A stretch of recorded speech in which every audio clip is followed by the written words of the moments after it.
What happens when the victim becomes the killer?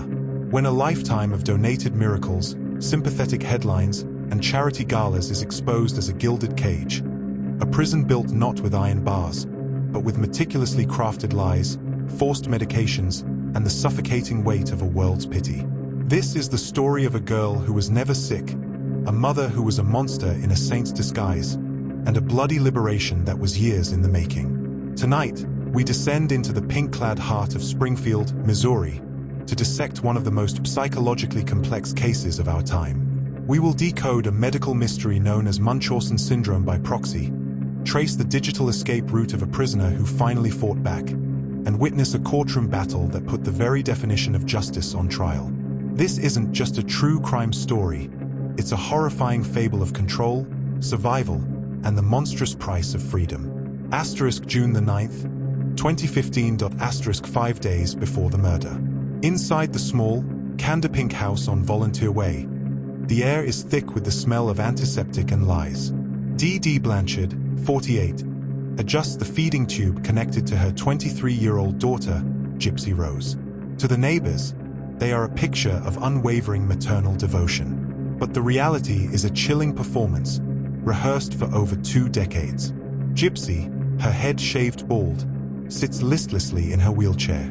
She is a living prop in her mother's tragic play. Dee Dee speaks for her, using a frail, childlike voice. "We're so grateful for all your prayers," she tells a well-wisher on the phone, her eyes scanning the roomful of donated medical equipment. But the moment she hangs up, the saccharine sweetness vanishes from her face. The performance is over. The warden is back on duty. June the 14th, 2015. The humid Missouri night is shattered by the frantic dialing of a 911 call.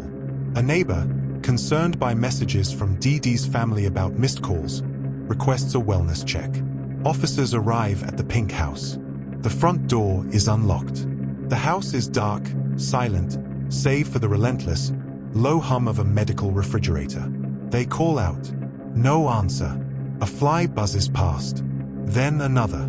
The beam of a flashlight cuts through the gloom of the master bedroom, and it lands on a scene of unimaginable horror.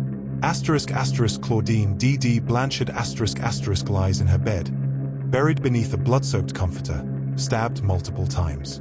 The violence is brutal, overkill. But the immediate panic isn't for her. It's for her daughter.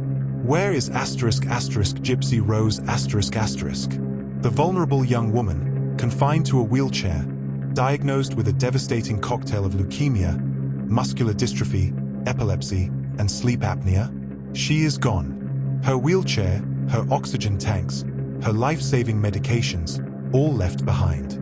The scene screams of violent kidnapping. An Amber Alert is moments from being issued. A monster has stolen their most fragile resident. But the evidence quickly curdles into a confusing paradox. There is no sign of forced entry, no struggle. The house is eerily orderly, except for the horrific crime scene in the bedroom. And then, the digital ghost in the machine begins to speak. Detectives, searching for any clue, power up the family computer. They don't find medical research or prayer groups. They find secret Facebook profiles, hidden email accounts, and a digital paper trail of rebellion. And there, amidst the cryptic messages, is a post made just hours after the murder, from an account named Breathe Heavy. The message is chilling in its casual brutality. That bitch is dead. It's signed by Gypsy Rose. The investigation makes a stomach-lurching U-turn. The victim is now the prime suspect. The digital breadcrumbs, a trail of likes, loves, and desperate private messages, lead them 700 miles north, to the home of Nicholas Go John in Big Bend, Wisconsin. When police kick down the door, they don't find a kidnapped invalid. They find Gypsy Rose, on her feet, walking, her head covered in a vibrant, brown wig. Next to her is Nick, her online boyfriend. He doesn't resist. He confesses almost immediately. He admits to plunging the knife into Dee Dee's body. But he says he did it for love. He says he was the knight in shining armor, sent to slay the dragon and rescue the princess from her tower. He describes it as a mission of mercy. But what kind of dragon was Dee Dee? The truth, when it finally unspools, is more grotesque than any fairy tale villain. Dr. Bernardo Flasterstein a physician finally interviewed by detectives, delivers the bombshell that rewrites the entire narrative. Gypsy Rose Blanchard was not sick. Not a single one of the countless illnesses her mother claimed was real. She could walk. She could eat solid food. She did not have cancer. Her salivary glands had been surgically removed, her body weakened by a constant drip of unnecessary medications. Her hair had fallen out not from chemotherapy, but because her mother forced her to shave it. Dee Dee Blanchard had been systematically poisoning her daughter, subjecting her to a lifetime of brutal and unnecessary surgeries, all to sustain a devastating fiction. This was a textbook, horrifying case of *** Munchausen syndrome by proxy ***. A mother who fed on sympathy, charity, and community adoration, using her own daughter as both the instrument and the victim of her deceit. The case transforms from a murder investigation into a profound psychological mystery. Gypsy was both the primary prisoner and the star attraction in her mother's twisted circus. But the walls of her prison had a digital back door. She had internet access. She secretly owned a laptop. She could walk, her muscles atrophied but functional. So why not just run? Why not simply stand up and walk away? The answer lies in the deep, psychological fracturing of a soul. She was a bird born in a cage, taught its wings were broken, who only dreamed of flying when a stranger promised to break the lock for her. Was Gypsy a master manipulator, coldly orchestrating her mother's brutal death to claim a freedom she could have taken for herself? Or was she so profoundly broken, so psychologically enslaved, that murder seemed like the only key that could fit the lock? The police interrogation videos present a jarring, split-screen reality. Nicholas Go-John speaks with a flat, emotionless effect, detailing the horrific violence with a disturbing, matter-of-fact detachment. Gypsy, when questioned, retreats into the only persona she's ever known. A helpless, high-pitched, childlike voice, portraying herself as a scared girl who was only following Nick's lead, a pawn in his violent game. But her online messages, her secret persona breathe heavy, paint a picture of a savvy, romantic, and fiercely determined young woman, actively planning her liberation. Who is the real Gypsy Rose? The abused child, or the calculating conspirator? The justice system would now be forced to make an impossible choice. The stage was set for a courtroom drama that would put not just a murder on trial, but the very nature of victimhood, trauma, and self-defense. The arrest of Gypsy Rose Blanchard and Nicholas Go-John wasn't an ending. It was a beginning, the start of a legal and ethical firestorm that would force the world to question everything it thought it knew about victims, villains, and justice. The dragon was dead, but the princess and her knight were now locked in separate towers, and their fairy tale was about to become a courtroom nightmare where truth itself would be put on trial. The first and most monumental task for the legal system was untangling the impossible knot of culpability. The prosecution saw a clear, premeditated murder. The evidence was undeniable. The hunting knife purchased days prior, the bloody crime scene, the damning digital trail of messages meticulously planning the killing for months. Nicholas Go-John was the hand that held the blade. Gypsy Rose Blanchard was the architect who drew the maps, provided the key to the door, and even handed him the gloves. In the cold eyes of the law, they were partners in a brutal, calculated homicide. But the defense attorneys faced a jury with a story far more complex than any legal statute. For Nicholas Go-John, his lawyers would paint a picture of a vulnerable, intellectually challenged man. A man who lived in a fantasy world of online role-play, completely manipulated by the one person he trusted most. They argued he was a pawn, a weaponized instrument of Gypsy's desperate will to be free. He was the knight, yes, but one following orders from a princess who knew exactly how to wield his devotion, exploiting his desire to be a hero. His trial would be a battle over intent and manipulation. Was he a cold-blooded killer or a lovesick fool unable to comprehend the grim reality of his actions? For Gypsy Rose, her legal team faced a Herculean task, making a jury see the lifetime of abuse that preceded the single night of violence. This wasn't just about proving Dee Dee's abuse. It was about proving that a lifetime of profound psychological torture had fundamentally broken Gypsy's perception of reality. leaving her with the unwavering belief that murder was her only possible escape route.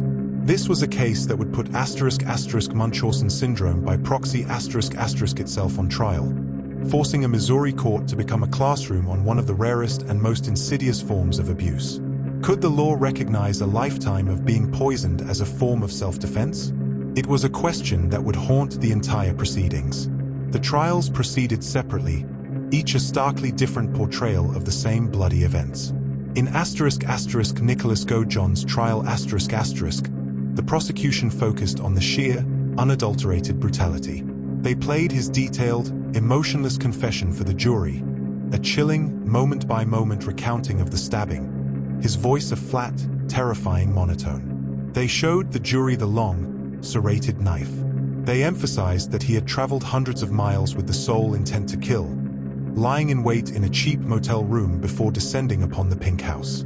His defense, meanwhile, painted him as a man with a low IQ and a limited capacity for understanding social cues, who was utterly ensnared by a cunning Gypsy Rose.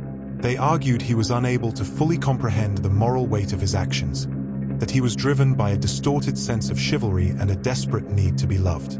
The jury was left to decide. Was he a manipulative predator or the most manipulated simpleton? Then came Gypsy's day in court The world watched, expecting the helpless, infantile child from the media interviews. But the woman who took the stand was different. She spoke in her own voice, not the high-pitched, little girl tone she was forced to use with her mother, but the steady, articulate voice of Breathe Heavy. She was remorseful, intelligent, and devastatingly detailed in her description of the abuse.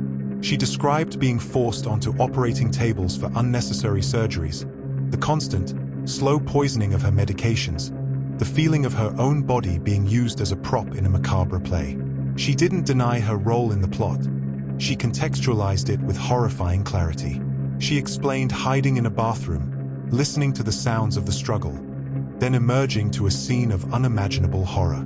She spoke of a twisted, immediate sense of relief, a feeling of chains finally breaking, followed by an overwhelming, suffocating wave of guilt. She wasn't just defending her actions. She was testifying for her own stolen life, begging the world to understand the prison she was born into.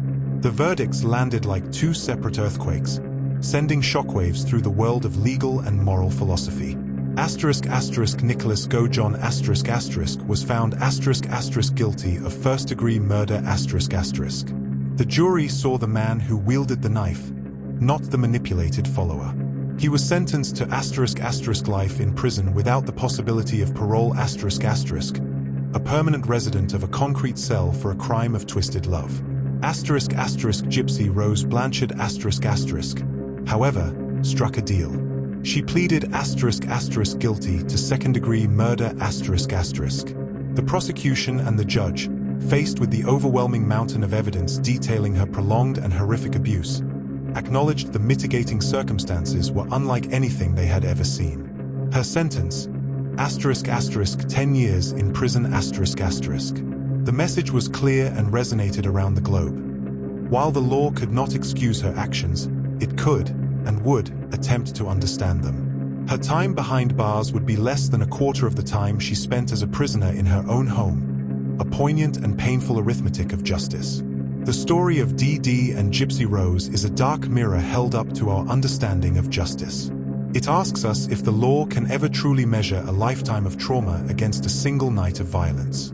Gypsy served her sentence and was released, a free woman for the first time in her life, yet forever marked by the tragedy that granted her that freedom. Nicholas remains in his cell, a permanent testament to the brutal outcome of their twisted fairy tale.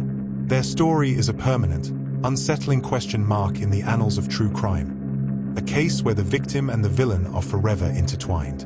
Here at Crimes Uncoded, we're not just telling crime stories.